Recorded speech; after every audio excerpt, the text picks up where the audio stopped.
अस्सलाम वालेकुम, मैं हूं इरफान समूर। दोस्तों, एक आज़ाद कैंडिडेट नून लीग में शामिल हुआ था, तो मीडिया पे बड़ा चर्चा हुआ था कि एक आज़ाद उम्मीदवार नून लीग में शामिल हो गया है, नून लीग की एक सीट बढ़ गई है। लेकिन दोस्तों, नून लीग में तो एक आज़ाद उम्मीदवार शामिल हुआ था, अब पाकिस्तान तहरीक इंसाफ में शामिल होने वालों की भी लाइन लग चुकी है और पाकिस्तान तहरीक इंसाफ में भी एक आज़ाद शामिल हो गया है। एक तो पाकिस्तान तहरीक इंसाफ के अपने आज़ाद हैं ही हैं, लेकिन उनसे हट के पहला आज़ाद उम्मीदवार पाकिस्तान तहरीक इंसाफ में शामिल हो गया है। ये आपको आज मैं खबर दूंगा, इसकी तफसील बताऊंगा, साथ में आपको ये भी बताऊंगा कि पाकिस्तान तहरीक इंसाफ के हक में मुखालिफ जमातों के लोग बैठना शुरू हो गए हैं और वो सीटें भी अब पाकिस्तान तहरीक इंसाफ को मिल रही हैं। इस चीज़ की आपको डिटेल बताऊंगा और इसके अलावा ये तो आपको कंफर्म बताऊंगा कि अब नवाज शरीफ साहब जो हैं वो हुकूमत नहीं बना पाएंगे। हुकूमत अल्टीमेटली पाकिस्तान तहरीक इंसाफ और इमरान खान साहब ही बनाएंगे। दोस्तों, एक एक चीज़ आज मैं आपको तफसील के साथ बताऊंगा, लेकिन उससे पहले जिस तरह मैंने वीलॉग का स्टार्ट किया कि मीडिया में बड़ा चर्चा था, तो ये जो मीडिया है ये इस वक्त मुकम्मल कंट्रोल्ड है, आलाकार बना हुआ है और ये मुसलसल प्रोपेगेंडा कर रहा है, चीज़ों को एग्जैजरेट कर रहा है बहुत ज़्यादा, क्योंकि इसको इसी काम पे लगाया गया है, यही इसको टास्क दिया गया है इस वक्त। दूसरी जानिब ये वारदाती बारीक वारदातें डाल रहे हैं और मैं अल्हम्दुलिल्लाह इस चैनल पर बैठकर इनकी बड़ी बड़ी वारदातों को एक्सपोज कर चुका हूं और इंशाअल्लाह इसी तरह हम इनकी वारदातों को एक्सपोज करते रहेंगे। दोस्तों, आप भी मेरे साथ जुड़ जाइए। आपने करना सिंपल है, जस्ट चैनल को सब्सक्राइब करना है और बेल आइकन पर क्लिक करना है, तो आप भी इस चैनल का हिस्सा बन जाएंगे। अब सबसे पहले मैं बात कर लेता हूं मियां नवाज शरीफ साहब के वजीर आजम बनने की। तो दोस्तों, वो ख्वाब तो चकनाचूर हो चुका है। मेरे लाडले कायद मियां मोहम्मद नवाज शरीफ साहब अब वजीर आजम नहीं बन सकते। उसकी वजह यह है कि मेरे लाडले कायद के आंकड़े पूरे नहीं हैं, मेरे लाडले कायद के नंबर पूरे नहीं हैं और जो सीटें उन्होंने हथियाने की कोशिश की थी वो अब एक्सपोज हो चुकी हैं। उसका जनाब भांडा फूट चुका है और मामला जा चुका है अदालतों में। वहां से तो फिर जनाब वहां से इनके हक में कोई खैर की खबर नहीं है और जब अदालतों में मामला गया है तो इवन इमरान खान साहब के जो इंतहाई मुखालिफ लोग हैं वो भी आज इमरान खान साहब के हक में खड़े हो गए हैं और उनमें एक ऐसी शख्सियत है जिसका मैं नाम लूंगा तो आप हैरान रह जाएंगे। जो मुस्लिम लीग नून के जो हैं वो रहनुमा हैं साबका, नवाज शरीफ साहब और स्पेशली मरियम नवाज साहिबा के बड़े करीब असद उमर साहब के भाई जुबैर उमर, उन्होंने जनाब एक बड़ी ज़बरदस्त बात की है जिसके बाद तो समझ लें कि पाकिस्तान के कानून नाफिज करने वाले जो इदारे, स्पेशली पाकिस्तान की अदलिया के लिए एक बहुत बड़ा इम्तिहान बन गया है।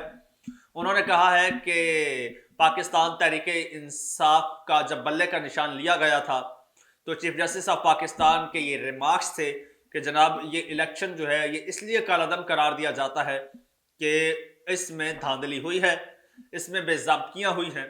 तो जनाब अब तो जनरल इलेक्शन में बेज़ाब्तियाँ हो गई हैं। वो तो एक पार्टी का इलेक्शन था, लेकिन अब जनरल इलेक्शन में बेज़ाब्तियाँ हो गई हैं। तो क्या चीफ जस्टिस साहब जो हैं वो इसका नोटिस लेंगे?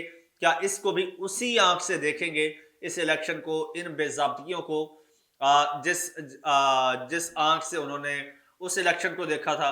वो कहते हैं कि जी वहां पर तो प्रोसीजरल ब्लंडर हुए थे, हुआ था, प्रोसीजर गलत था, ठीक है, या मिस्टेक्स थी, यहाँ पे तो धांधला हुआ है, यहाँ पे तो झुर्लू फेरा गया है। तो क्या चीफ जस्टिस ऑफ पाकिस्तान इसको भी देखेंगे? अच्छा, इसके अलावा बात कर लेते हैं पाकिस्तान तहरीक इंसाफ के उम्मीदवारों की। तो ये हैं जनाब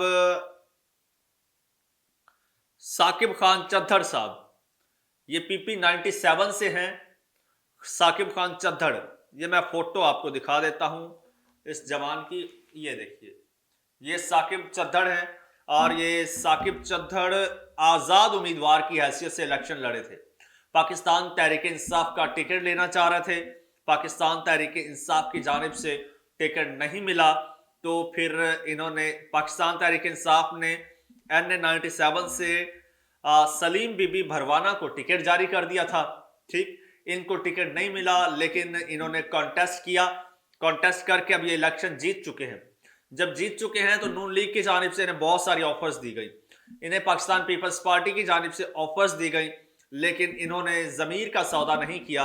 और क्योंकि ये पहले पाकिस्तान तहरीक इंसाफ के साथ थे, टिकट नहीं मिला था लेकिन साथ थे, तो उन्होंने, जाहिर सी बात है, जब इन्होंने कैंपेन की तो इमरान खान साहब का नाम और झंडा इस्तेमाल किया। अच्छा, लोगों ने इन पर एतमाद किया और अब इन्होंने बाकायदा तौर पर पाकिस्तान तहरीक इंसाफ में शमूलियत का ऐलान कर दिया है।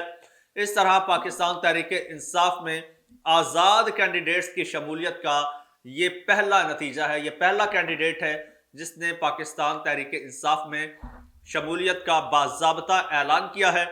और अब इसी तरह एक पाकिस्तान तहरीक इंसाफ से जो लोटा गया है वसीम कादिर, उसके साथ इस वक्त जो हो रही है वो तो आप देख ही रहे हैं, लेकिन पाकिस्तान तहरीक इंसाफ ने उसको भी चैलेंज कर दिया है।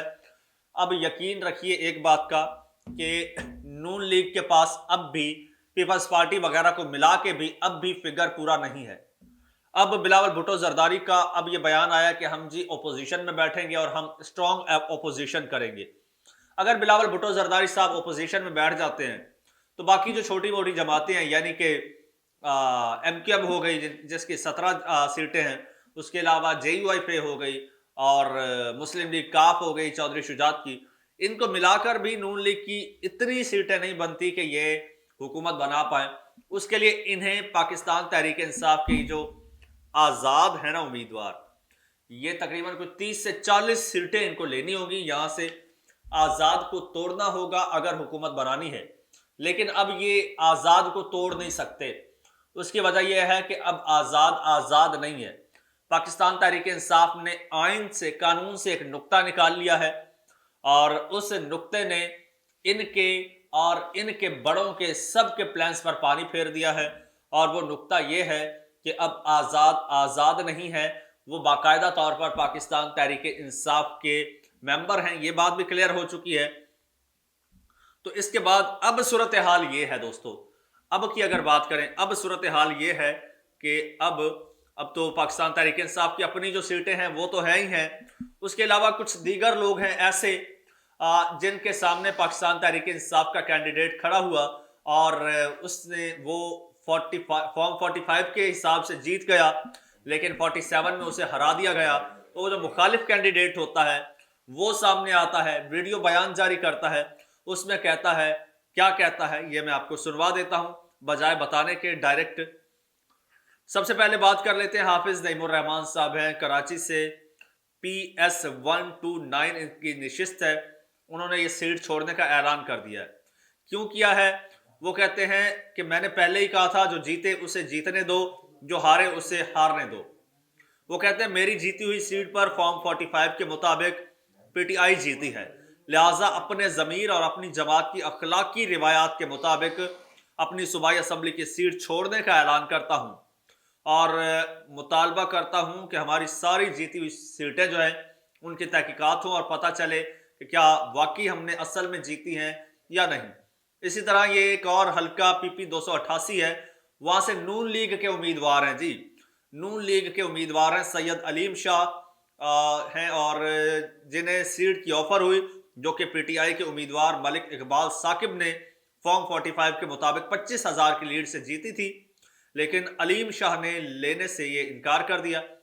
अच्छा, लोगों को ज़बरदस्ती कहा जा रहा है कि तुम सीट ले लो, PTI को नहीं देते, PTI के मुखालिफ कैंडिडेट को ज़बरदस्ती कहा जा रहा है कि तुम ले लो। कुछ लोग लालची लोग हैं, ज़मीर फरोश हैं, वो ले भी लेते हैं, लेकिन कुछ तो फिर वज़ादार लोग हैं। तो इन्होंने जनाब सैयद अलीम शाह ने जो है वो सीट लेने से इनकार कर दिया है। उन्होंने कहा कि फॉर्म 45 के मुताबिक जो है ये सीट PTI के उम्मीदवार इकबाल साकिब की बनती है, सो उसी के पास रहनी चाहिए, मैं नहीं लूँगा। अच्छा, इसी तरह जी NA 248 से एक और भी गवाही सामने आई है। ठीक, NA 48 से 248 से भी, वो 88 था और ये 248 है। और यहाँ से जी आज़ाद उम्मीदवार हैं सादिक रज़ा जारचवी, उन्होंने तहरीक इंसाफ के नामजद उम्मीदवार अरसलान खालिद को जीत पर मुबारकबाद दे दी है और उन्होंने कहा कि फॉर्म 45 मेरे पास भी मौजूद है, जिसके मुताबिक अरसलान खालिद भारी अक्सरियत से जीत चुके हैं। तो दोस्तों अब ज़मीर जाग गया है लोगों का, अब ज़मीर के मुताबिक फैसले हो रहे हैं और अब पाकिस्तान तहरीक-ए-इंसाफ की सीटें जो हैं वो बढ़ती जा रही हैं। इसके अलावा पाकिस्तान तहरीक-ए-इंसाफ ने अपनी तमाम खोई हुई सीटों को अदालतों में चैलेंज कर दिया है और अब अदालतों का बड़ा और कड़ा इम्तिहान है कि क्या वही अदालतें, वही अदलिया, वही जजेस जो कहते थे पाकिस्तान तहरीक-ए-इंसाफ के इंट्रा पार्टी इलेक्शन में बेज़ाब्तगियाँ हुई हैं, उस वजह से ये इलेक्शंस कलअदम करार दिए जाते हैं। अब सुप्रीम कोर्ट में एक और दरखास्त दायर हो चुकी है जिसमें कहा गया है कि ये इलेक्शन में बड़े पैमाने पर धांधली हुई है, लिहाजा इस इलेक्शन को कलअदम करार दिया जाए और 30 दिन के अंदर नए सिरे से अदलिया की सुप्रीम कोर्ट की जेर निगरानी नया इलेक्शन अनाउंस किया जाए और दोबारा इलेक्शन होना चाहिए, क्योंकि आपके कॉल के मुताबिक ये इलेक्शन में बेज़ाब्तगियाँ हुई हैं। इलेक्शन में बेज़ाब्तगियाँ हो तो इलेक्शन कलअदम करार दिया जाता है और अगर बल्ले का निशान छीना जा सकता है तो ये तो पूरे मुल्क के मुस्तकबिल के साथ, पूरे मुल्क के और 22 करोड़ 25 करोड़ अवाम के मैंडेट के साथ खिलवाड़ हुआ है। वहाँ तो आपने 2-4 कैंडिडेट्स की दरखास्त पर आपने सारा मामला जो है वो एक तरफ रख दिया था, तो यहाँ पर तो करोड़ों लोगों की दरखास्तें हैं। आया सुप्रीम कोर्ट अब इन करोड़ों लोगों की दरखास्तों पर जो है वो कोई एक्शन लेती है, कोई अमल दरामद नहीं करती है, नहीं करती। ये वो इस वक्त क्रूशल वक्त है और ये वो जनाब पाकिस्तान की अदलिया के लिए इम्तिहान है कि जिसका जो नतीजा आएगा वो तारीख में लिखा जाएगा कि ऐसे वक्त में पाकिस्तान की अदालतों ने क्या किरदार अदा किया था। दोस्तों कमेंट सेक्शन आपके लिए है, इसमें अपनी राय का इज़हार कीजिए, चैनल को सब्सक्राइब कर लीजिए, बेल आइकन पर क्लिक कर दीजिए और मुझे इजाज़त दीजिए। अल्लाह हाफिज़।